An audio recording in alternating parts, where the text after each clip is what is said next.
Peace 104.3, okay 101.7, and the NEAT 100.9. Radio stations me and say your ship house, Abeka Junction and Crying. Na yoko Kumasi a hello 101.5 ewo Kumasi edum. Despite Abrosign eso ena yewa yakabum na yedeka say ebro. As the dawum di enmekobi to say this way chocolate drink you here enso share. Afe special ice ensure ewo jasun so ye de.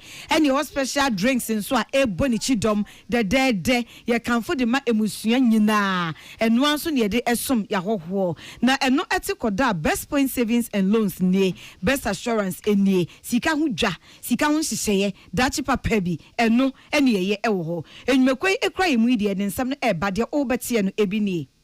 Student Loan Trust Fund CEO SA aban no edisika 140,000 Ghana cedis. Ya wode ebo no free stress policy no ho ebra.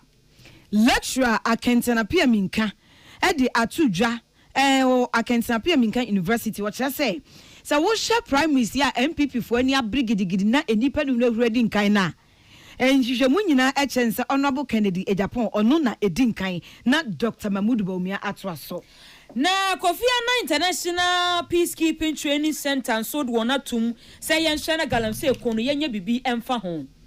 MC Yowo Ayawaso North Municipal Assembly ene ne mpanyimfo abomodin de atudwa se wo mo ye o mafam de bia e de aboa se emabunu pipia nkoma wo mu nya enwuma enye e wo mpotemo no wonsa ebeso enwuma enkae so na watumi enya bi aye.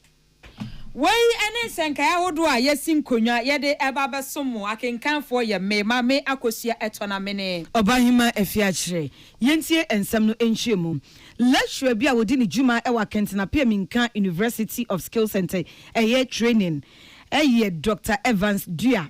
Na wodi atudwa say NPP primaries ya ebeba so a nipa num everegina na wo mu bia peso otu franka edema party no wonu ni hwehwemu kakra wa ye HSE Honorable Kennedy akompreko Japan ono na edinkan okita bese oha enchemu aduonum ene echire emba na Dr. Dua echire ma wo se obomodin a na September bosumi e wa afia emu no one MPP delegates dodo na etwetwe enkomo na no behu se Honorable Kennedy Japan se kobasa primaries no ebaso a na che se obenya emanu be se oha enchemu aduonum ama ba ko no abepi so 50+1 votes no ya ade anensa ebeka na se wonu enya saa na omampanya be de echire dada Dr. Mahmoud Bawumia so atoso mienu a obenya emanu mu ohanchemu aduasa enkron ene achipo aduonum baako 39.51%.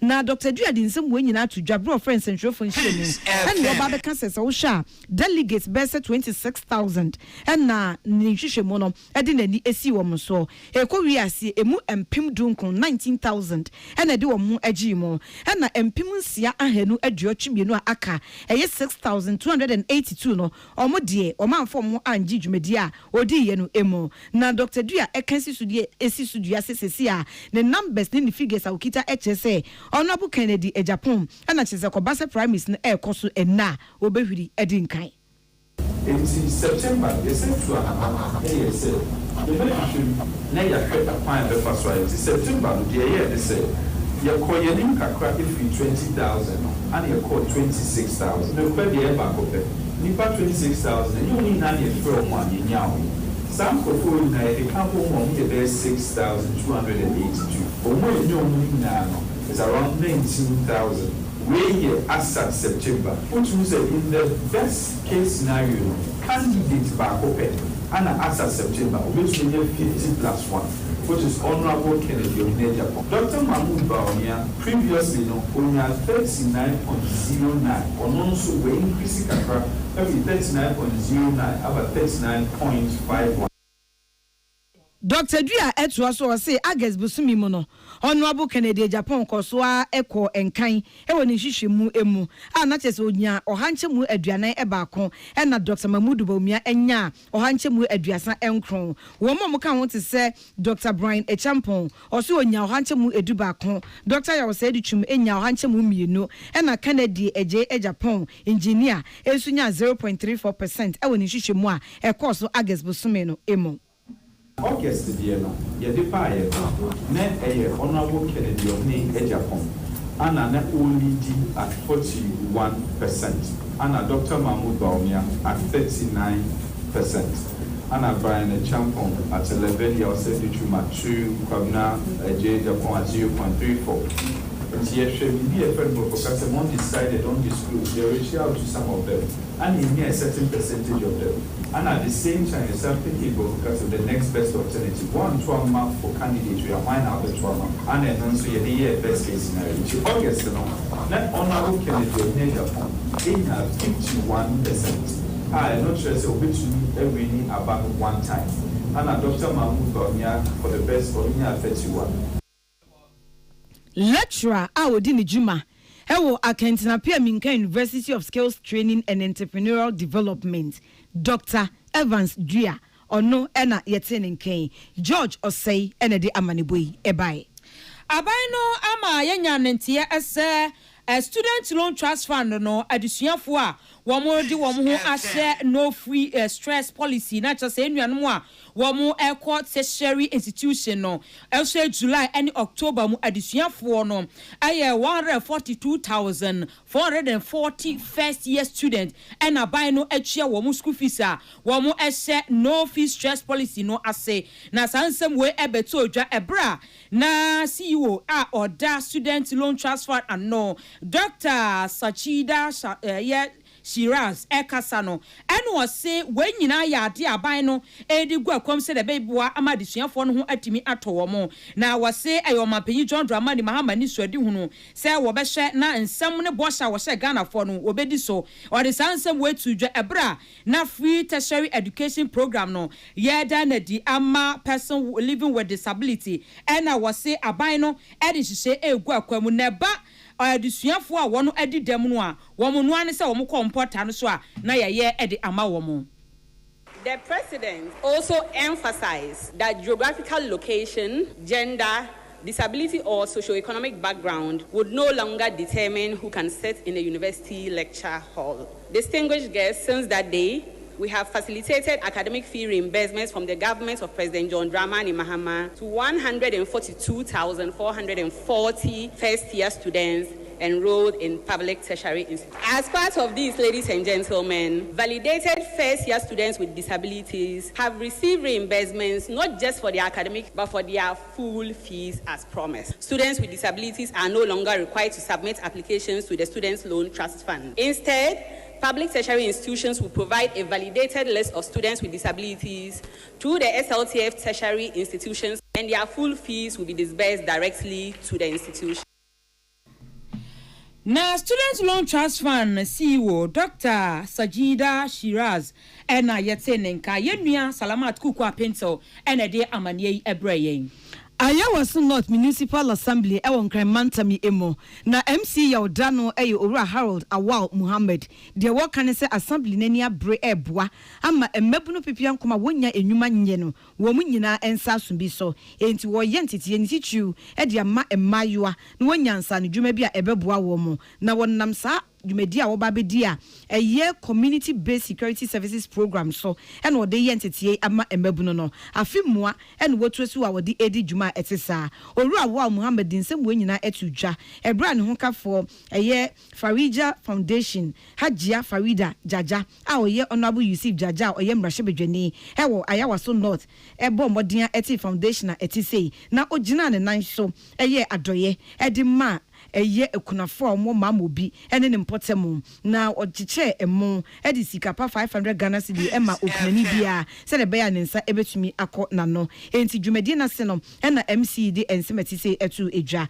na Owura Awal Muhammad enam akwanya so edi abasobode ama Farija Foundation so afinipem etu anamon na waye adoye a enti se edi ama ekunafo ewo empesua no eso to Jumedia ye so ba say Ayawaso North ase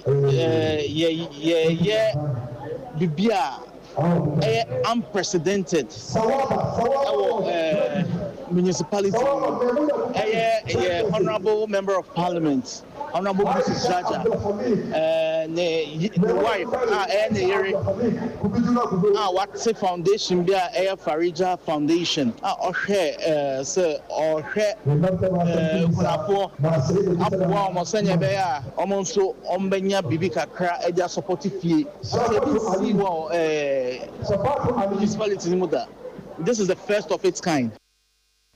Hajia Farija Jaja ono na oda Farija Foundation no ano no se we enye se wo mo betwem obegina ne nan so no akoso atene ne nsa abuna eye ekunafo afe enyanka ene mobrowa e wa ya waso not importamu ene Ghana fanan enyina osori anopa even the obedi crown na dane Aman.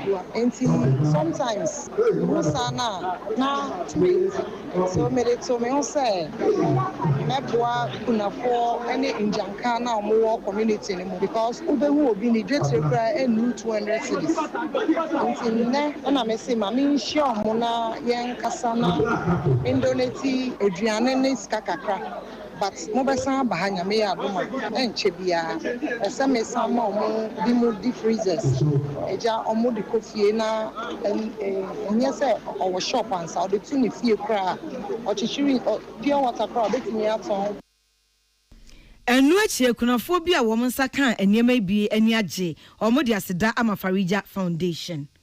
The honorable Iras, so we are single parents for one we are mobile, Abuayan, Yadanasi, Nemo Ebiomun Samra, because Ghana single parents, here break your doors, Polami, Numias, Naumwa, or Brewum, until one way or the Abuayan, Yadasi, Ebiomun Samra, almost in your usual Nakuma Subia, Yaminia Mano. Na oni nukunu honorable Jaja me catch them say alle ba su nasaran duniya da nasaran lahira kunafo a wo mu anya adoe mu chefa wo ayawa so north municipal assembly won kan mantam emono wani gie na yetiyi Kofi Annan International Peacekeeping Training Center and wode won atu galamse ensem no essa said galamse esi edi wo man no awu yatena ye eni ensu awodo no wose ehwe ye hu bibi efa ho ne no nam so ma panyipa wono eda ye program head ya share conflicts leadership and governance Kofi Annan International Peacekeeping Training Center ano ora NS and Salate kasa no se galamse ya de a etete wo man ni nyina nto obi a yemfa ya no entum se de bia sa ha wo nyina etu obetimi atwa wo se eno na nam so nti conference wo mo ye no the stakeholders ahodo aba ya to say state institutions ahodo won so a wo tu a former goodie ya wo tu mikrata just small scale mining sector no so ka central for ya won betena si abobo kwan ya galamse ya befa so atu ase eno na owura NS and Salate kasa no se wo hye emra ehye former goodie so tuo no a emra no mu ago enti na nam so magalamse ekoso basa no na ba bia dun de ya wese na ahemfo nananam opinion leaders bekasa se de be ya galamse kono ya betimi aye bibi afa ho Galamsey is a national crisis, and we want to sustain the momentum for the effort to mitigate it, even if we cannot completely get rid of it. Especially they fight Galamsey, and there was a Shemu Kenyans, and the licensing regime near there. Now, I engage communities, because the role of the chiefs, any religious leaders, ever up titrupa. And I was say, you're focusing also in the communities near the Hemfono, any queen mothers, any pastors for many ever akunum. Anu Achino Ghana National Association of Small Scale Miners, Director of Communication Ura Al Hassan Abdul Razak and so ese Galamse kono ye nyina na wase akabomu se da bi ebetimi atu ase anya sadia edio how ebeba. Is a fight against illegal mining is the responsibility of look at it, say wait for national leadership, from presidency, anybody.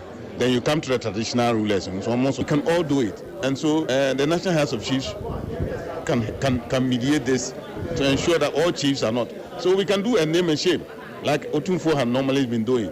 When you are a chief, ohine now he catches you in Galamsey. It's too late. So this is something that can be done. So, and we know that assemblymen, unit committee members, everybody, leadership in the community, I said this, help now illegal man, and stop it. Ghana National Association of Small Scale Miners Director of Communication Ora Alhassan Abdul Razak and Ayatene Kayenya Prince Bafo Asamoah and a day and semi Ebraying.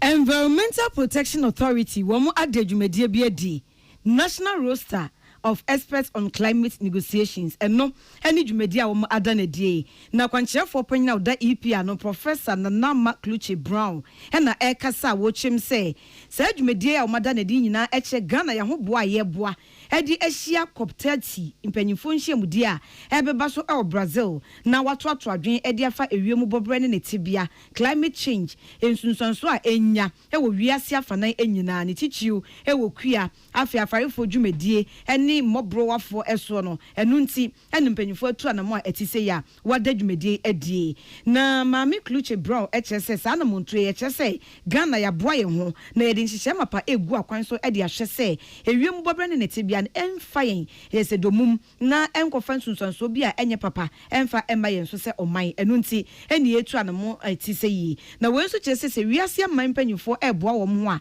Ghana yenso so ye krado se beboa ye ho ama yetumi akonkan enu ne ka ho nti a omapa obadwa wo mo ba beboa edi dwuman na enu nti wo mo ada enema etise yi edi the United Nations negotiations a friend of COP no say yakwana etumika ya asemu yi a yenya ho mfaso nti ehie mu wa ha no na yesia na ye ne Ghana fo a omo ano ate omo nim omo wo nimdie efa climate change hawa edibra yen etumi akokasa ama Ghana fo nyina farmers fishermen ne obia wo Ghana bia na asem akoka wo ho na yenya mfaso ede aba mfaso ne bi yesika ebetumi nya de omo hawa na climate change ha omo pa e be technology a ebeboa yen na yenso yate ewiemuhie no so na pass no na ye organize ye ho na afi we die ye organize ye ho a ye de anokro ekọ COP na afi ye Brazil nti akwa ye de yensam no bekọ na age humbu aye anani omo papa bi na ye de abafie.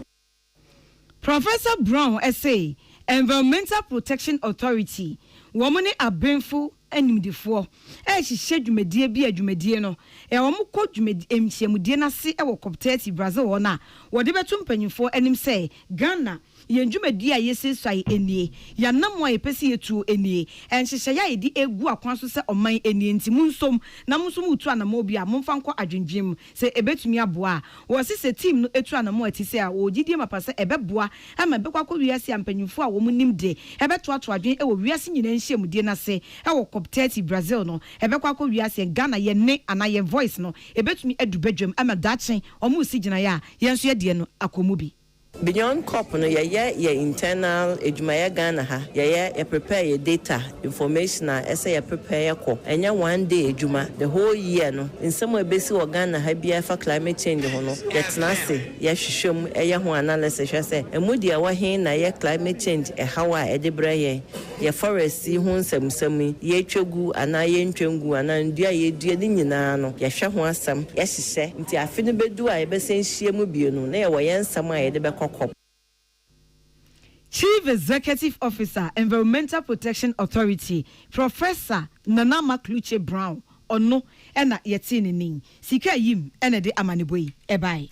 Aswafo abedi ekira wo hwe nnuane ene kwayo ensam so nmunyafo John Dumelo ene wase omanpanyi John Dramani Mahama mamuo ya abai wa makwayo aya akonopa amababunu ntizi amabunu dodo no a endi wo mu ehye kwamu na wase hye akokon ketenkete enhyehyeye se no a ehye Feed Ghana program no eno ya de ebababua na nkokọ a yekra fra monone no eto betimi etwo nmunyafo John Dumelo ede sansam wetu dwabra okopie mu ewo KNUSC wo mu deeper lab any sexy technology wo moda farm sense edi na no eno se wo hwe institutional farming ya ekoso no a ebeboa manuane ye krafra monone na fe dodo no a kyese ebetimi aboa na ni nyina to atwa na fe yenuane nsem so agina ne nan so. If the launch of them Feed Ghana program now, yes, we'll be get on board. If you're BBT then Coco Kitty under the Feed Ghana program now, for initiative I here to check in Coco to one more way interested or benye le kokono. Yes, so institutional farming, one more secondary schools, one more chapel, no, one they should get on board so that we'll be to my farming. And so it's very attractive for the youth. The other one, also in there, they are a collaboration with MasterCard Foundation, one more ideas. And once we'll be to my one is kakakra. Them nyame so, for example, to them a proposal, a group proposal, then you have youth employment, you have NIEP. There are so many agencies who are a nice idea, a great idea, you will go to my fund. But farming, no, are very productive. It's shassia, but in here, but Onmonyanfo John Dumelo ena yete ne nka wono eye soafo abede chwohwe nnuane ane kwayo nsem so eno achi no na scientific director wada KNUST Deeper Lab Professor Eric Tutu ena afenso so eye Sesi Technologies wo mo CEO Ora Isaac Sesi enso ni peace kase edin komo sei.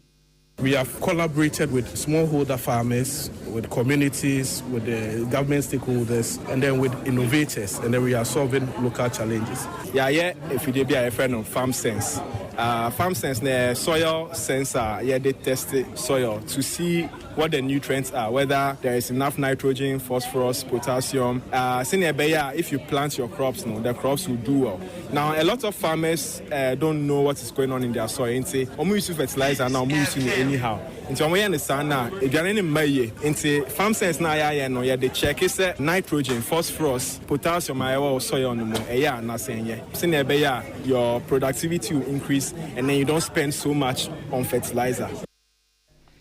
Yenua Samson Kenya meche enede amane ebreye. Ekuafo kumankuma wo yekua ewo mema waka wonwabom ati ekuo. Peasant Farmers Association of Ghana. Edia de sedia to aban anim se wo masika na inflow aban momodin so be masika na ba wa edia man National Food Buffer Stock Company na NAFCO enya bidia toto enuane efi ekuafo enchen na ekuafo wo mo esu ne su ni nyina eto etwa.